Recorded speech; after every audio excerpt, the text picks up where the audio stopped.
Recently I decided I wanted a supplemental bike to my 2020 WR450F. I just wanted to have another bike around in case I wanted to drive something else, or if I needed to take the bike in for warranty work or something went wrong. I definitely decided I wanted something that was cheap, easy to maintain, and the two bikes I came up with were the TTR230 and the CRF230F. After I did some research, I found out that there are so many more aftermarket parts for the CRF230F. They make spring kits for the forks, they make rear springs for the shock, they make aftermarket piggyback shocks, they make big bore kits, they make cams, they make just everything you could think of. And unfortunately, there are some parts available aftermarket for the TTR230, but not nearly as much as the CRF230. So I went hunting around on Facebook and Craigslist trying to find a CRF230F, and they just seemed way overpriced.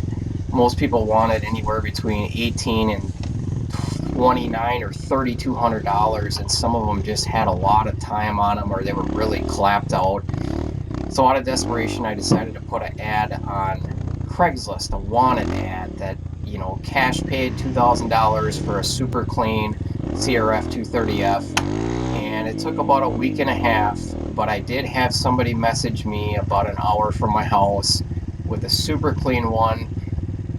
It was stored in a heated garage, and he said, tell you what, you come with $1,700 right now and it's yours. So I had the guy send me some pictures, and it was in really nice shape. The bike was completely bone stock and looked like it had never been in the dirt. Once I arrived at the guy's house, I was really pleasantly surprised, and after taking it for a ride, I decided this is the bike for me. As soon as I got the bike home, it was pretty much stripped down to the frame, drained the gas tank, cleaned out the carb, checked the valves, everything was inspected, went through all the motor mounts, made sure everything was tight, adjusted all the cables and the brakes.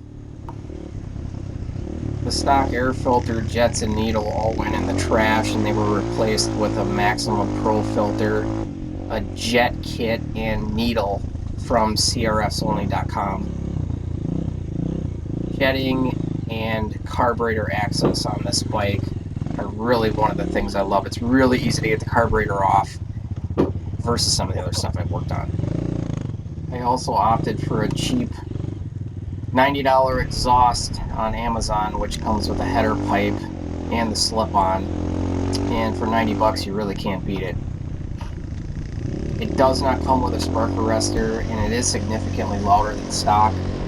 Both me and my buddy that I rode with agree that it does add a little bit of power to the mid and top end. I also added a headlight, tail light, brake switch, mirror, and a license plate to the bike so I could go out and try it out on some trails and a little bit of pavement.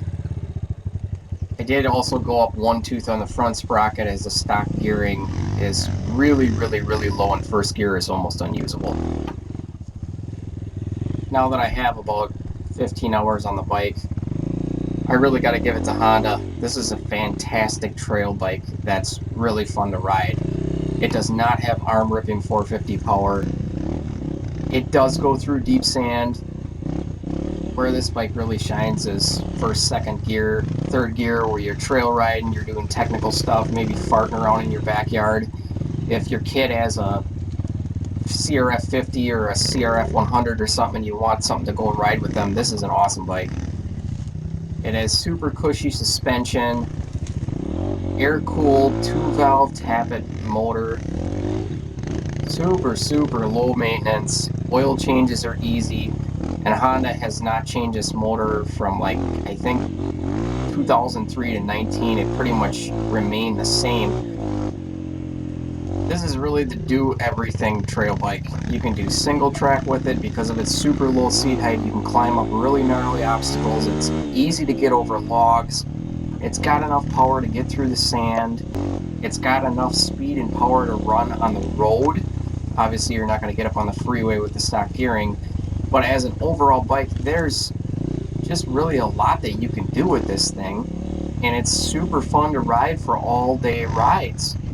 Again, it's the only downside is the lack of power and the soft forks, but you gain so much. So for strictly a trail bike or maybe even a dual sport would be pushing it. One interesting fact I found on Google, which could be wrong, is that the 03 to 06 CRF230F came with a 2.2 gallon tank. The 07 and later came with a 1.9 gallon tank. Now that doesn't sound like much, but that extra quarter of a gallon could be the difference between you pushing your bike 10 miles or riding your bike 10 miles. So we have two CRF230Fs here. Both have had the airbox knuckle removed. Both have been rejetted. The only difference with my bike, which is on the right, is that I have the exhaust from Amazon. And you can tell there is barely any difference.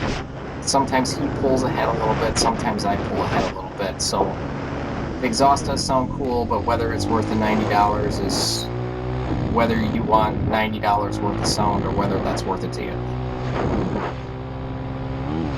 Even though my primary bike is a 450, I still really had a lot of fun on this 230F. All this footage was shot today, and I was constantly giggling underneath my helmet and just having a riot in the woods, snapping the clutch in second gear and ripping little wheelies everywhere I could, and just ripping around corners as fast as I could go. And